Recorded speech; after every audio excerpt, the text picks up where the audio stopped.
काय झालं वाड्यावर? काय म्हणाले डॉक्टर सामंत? काही नाही, उद्या 11 वाजता आपल्याला क्लिनिकमध्ये बोलवलं आहे त्याने. मी आलो, फ्रेश होऊन आलो. आदिनाथ, तुम्ही काय लपवताय माझ्यापासून? नाही ग, मी काय लपवणार तुझ्यापासून? तू वाढायला घे, मी आलोच.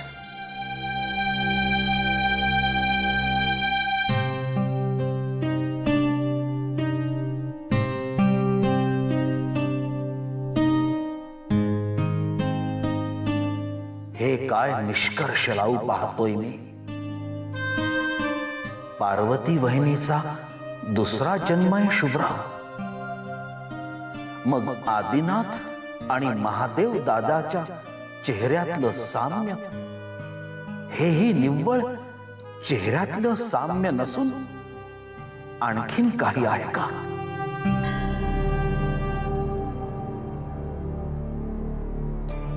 आणि हे डॉक्टर सामंत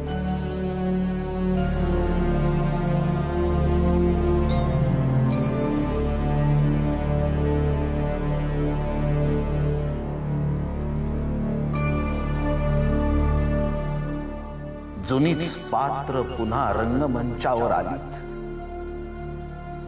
आज मी बोलून गेलो खरा, पण त्या जुन्या पात्रांचा जो आणि जसा शेवट झाला तसाच यांचा. छे छे छे, तेव्हाही तसं का झालं? राम सीतेसारखा जोडा होता माझ्या महादेव दादा आणि पार्वती वहिनीचा. म्हणूनच त्या राम सीतेसारखीच शेवटी त्यांची फरफट झाली काय?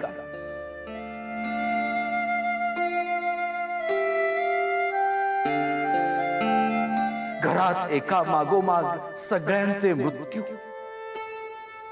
महादेव दादाचं मृतिभ्रष्ट होणं, पार्वती वहिनीचं नाहीस होणं, या सगळ्याला जबाबदार कोण होत? श्रीदादा नाही, भालचंद्रराव की आणखीन कोणी?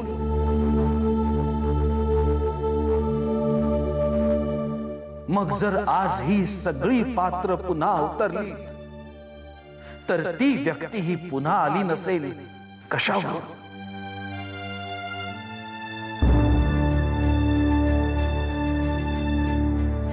म्हणजे पुन्हा तेच दुष्टचक्र. श्रीराम श्रीराम श्रीराम. आता ताकद संपली रे सहन करायची. आता नको. श्रीराम श्रीराम.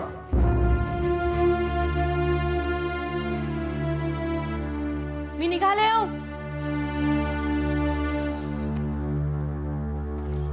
अरे वही कुठे गेली माझी? अहो अहो, माझी वही पाहिलीत का? वही पाहिलीत का माझी? असेल इथेच कुठेतरी बघ. नाहीये ना, इथेच ठेवली. तरी इकडेच कुठेतरी ठेवली असते. अहो हो, इथेच ठेवली होती मी रात्री. इथेच तर नोट्स काढल्या मी. याच्याकडे काय बघ, हा काय करतो? अरे देवा, माझीच वही आहे. प्रथमेश वही दे. अरे माझी वही आहे ती, माझ्या क्लासची वही आहे. कामाची असं चित्र नाही काढायचं त्याच्यावर. मला उशीर होतो राजा, वही दे ना प्लीज प्लीज. अरे ए प्रथमेश ऐक ना. प्रथमेश ए चिडला बघा. बर मी निघते. थर्मास मध्ये चहा भरून ठेवलाय, हवा असेल तर घ्या. आणि जेवून जाणार आहात का? अजून काय ठरलेलं नाही का? फोनवर अवलंबून आहे. जेवून गेला नाही तर सगळं अन्न प्लीज फ्रीज मध्ये टाका. आणि मी क्लासवरनं परस्पर बाबांकडे जाऊन ये. तुम्ही काल यशवंतरावांकडे जाणार होतात ना? नाही गेलो. का? टाळलं जायचं. तिथे गेल्यावर काय होणार आहे माहिती आहे मला. काय? या विषयावर बोलायचं नाही असं ठरलंय ना आपलं. ठीक आहे, मी निघू. बाय.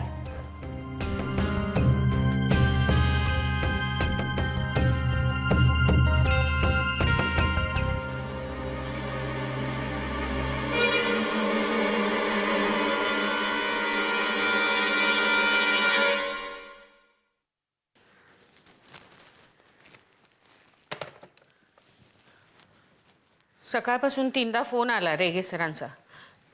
विचारतायत ते तुम्ही क्लासला कधी येणार आहात म्हणून. मी म्हटलंय त्यांना लवकरच येतील. मुलांचे पोर्शन्स राहिलेत ना, तर ते रेगे सरांना आता चिंता लागून राहिली. हा म्हणता 12वीची परीक्षा येईल तोंडावर. तुम्ही उद्यापासूनच जा आता. पुन्हा जर रेगे सरांचा फोन आला तर त्याला सांगायचं की शास्त्री सर क्लासला कधी येतील किंवा येतील की नाही हे त्यांनाच माहिती नाही. अहो असं कसं सांगणार? असंच सांगायचं. हे काय बोलताय तुम्ही आणि का असे वागताय तुम्ही?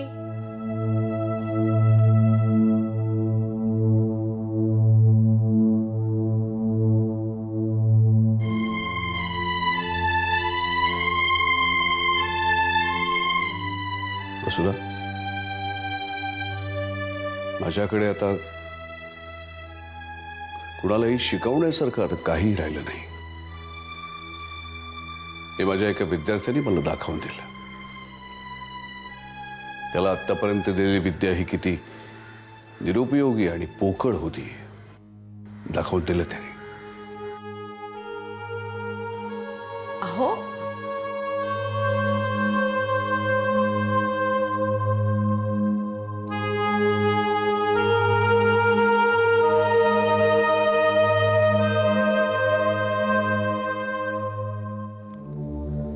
मला काल रात्रभर झोप नव्हती मिस्टर शास्त्री. तुमच्या आजोबांशी जे काही बोलणं झालं ते मला रात्रभर सतावत राहिलं. त्याआधी एक कन्फेशन आहे मिस्टर शास्त्री. मला लहानपणापासूनच काही ठिकाणी गेल्यावर किंवा काही विशिष्ट गोष्टी पाहिल्यावर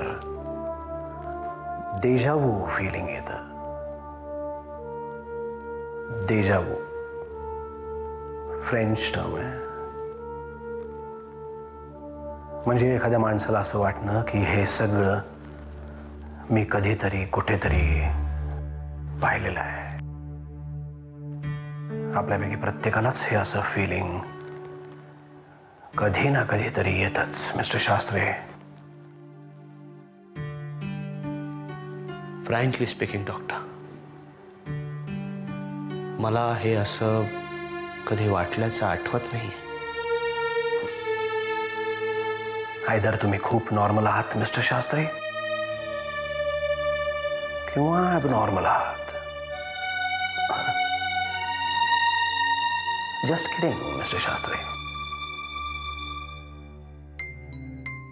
पण मला असं वाटण्याचे अनेक प्रसंग आठवत आहेत. आणि म्हणूनच लहानपणापासूनच मी 4 चौघांपेक्षा एक वेगळा मुलगा होतो. मनाच्या या गुंत्यावरती औषध शोधण्यासाठी मी सायकोलॉजीकडे वळलो. आणि सायकोलॉजीने मला एक सायंटिफिक अप्रोच दिला. आणि तो सायंटिफिक अप्रोच मला तुमच्या आजोबांची थिअरी मान्य करू देत नाही मिस्टर शास्त्री.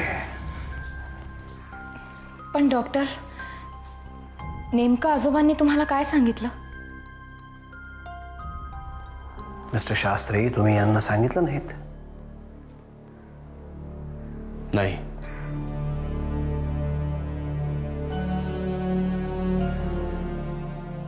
मिसेस शास्त्री, यांच्या आजोबांनी मला जे काही सांगितलं त्या गोष्टींनी मला माझे सगळे बिलीफ्स पुन्हा तपासून पाहायला भाग पाडलंय.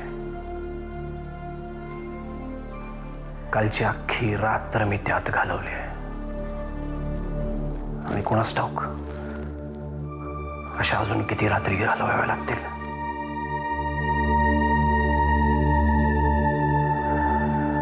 मिसेस शास्त्री, तुमच्या केसमुळे जे प्रश्न उभे राहिलेत त्याची उत्तरं मला माझ्या ज्ञानाचा आधार घेऊन सापडणार नाहीत. आणि माझ्या ज्ञानाच्या पलीकडे जे ज्ञान आहे त्यावर माझा फारसा विश्वास नाही. तेव्हा तुम्हीच सांगा मिसेस शास्त्री, कसं ट्रीट करू मी तुम्हाला?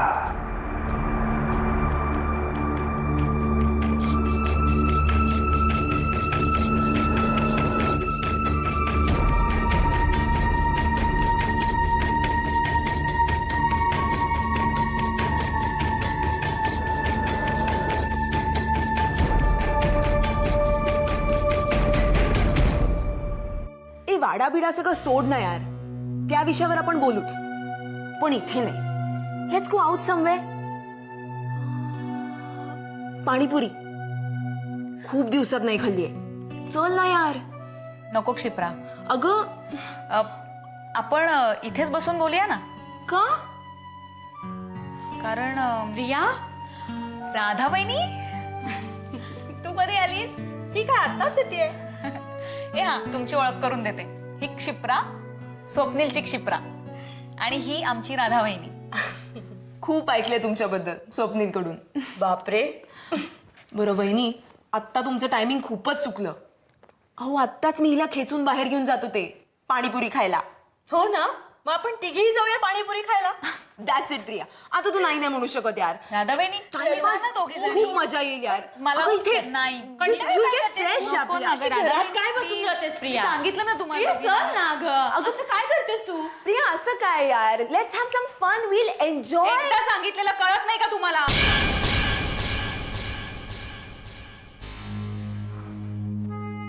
Sorry, I think I make a move now. Radha वहिनी, मी येते. हा, निघतेस? हो कधीतरी घरी ये ना. नक्की, फोन करून ये. ओके. फोनवरनं आठवलं, प्रिया आदिला ना एक नंबर हवा होता, तू प्लीज लिहून घेशील का ग? आय एम सॉरी क्षिप्रा, मला कळतंय मी खूप विचित्र वागते, but I can't help it. Forget it यार, आपण बोलू नंतर. बरं आता नंबर मी कुठे लिहून ठेवू? ह्याच्यावरली पेन देऊ?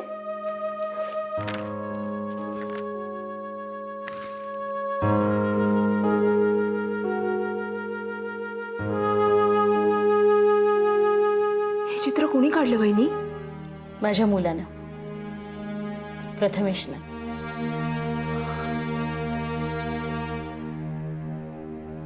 दिस इज इंटरेस्टिंग. ही फिगर खूप ओळखीची वाटते. नक्की आठवत नाही मला, पण ह्याचा संबंध पुरातन काळाशी आहे.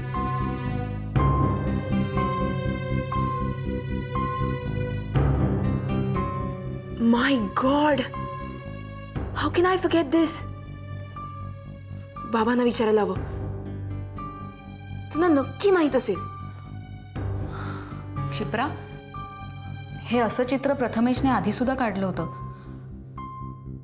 पण काढल्या काढल्या त्याने ते जाळून टाकलं होतं. जाळून टाकलं होतं? हो. प्रथमेशचं वय काय असेल? 8-10 वर्ष? 8 वर्ष. 8 वर्षाच्या मुलांनी हे चित्र काढलं?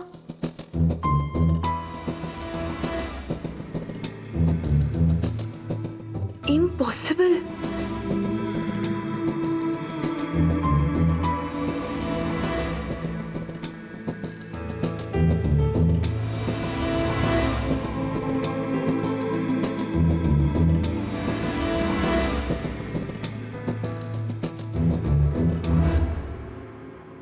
मालक, मालक, अरे विष्णू का गोंगाट करतोयस एवढा? आग लागली की काय कुठे? आग नाही, साप साप? साप आपल्या भुयारात साप निघालाय.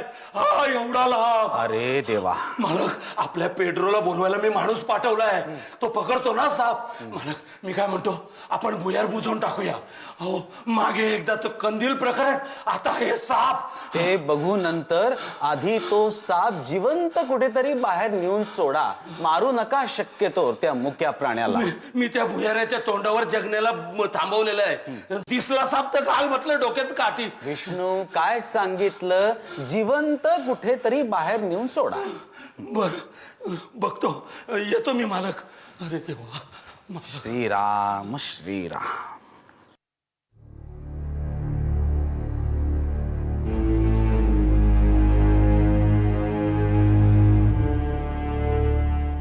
Yes Mr Shastri. मिसेस शास्त्रीला बाहेर थांबायला सांगून तुम्हाला माझ्या एकट्याशी काय बोलायचं आहे? बोला. एक सुचवू doctor? Go ahead.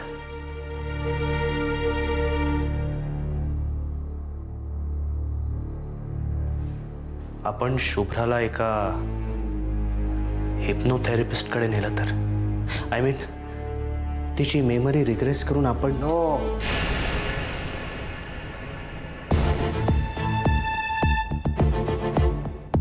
No mister Shastri, चुकून सुद्धा तुम्ही या मार्गाचा विचार करू नका. हे बघा डॉक्टर, मी फक्त तुम्हाला. हिप्नोसिस म्हणजे संमोहन. एखाद्या व्यक्तीचा जागृत मेंदू झोपवला किंवा निकामी केला जातो. यात पेशंटचा, विशेषतः जर ती स्त्री असेल तर तिचा गैरफायदा घेण्याचे चान्सेस खूप जास्त आहेत मिस्टर शास्त्री.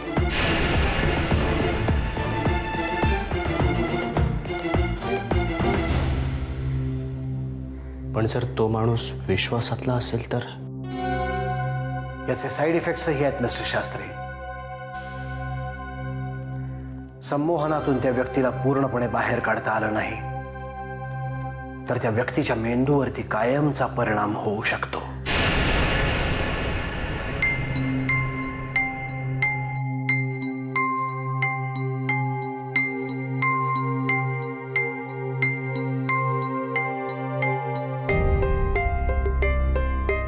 एक सायकॅट्रिस्ट म्हणून मी या ट्रीटमेंटला कधीही मान्यता देऊ शकणार नाही मिस्टर शास्त्री.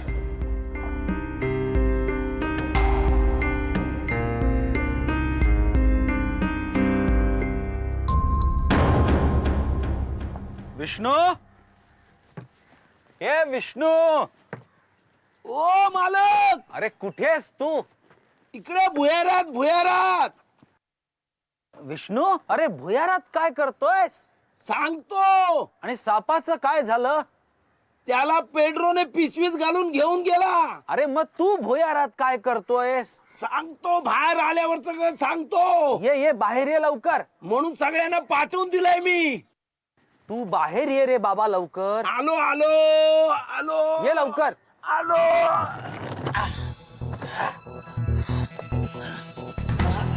अरे काय करतोयस? सांगतो सांगतो मालक. हा, ये बाहेर ये. आलो आलो.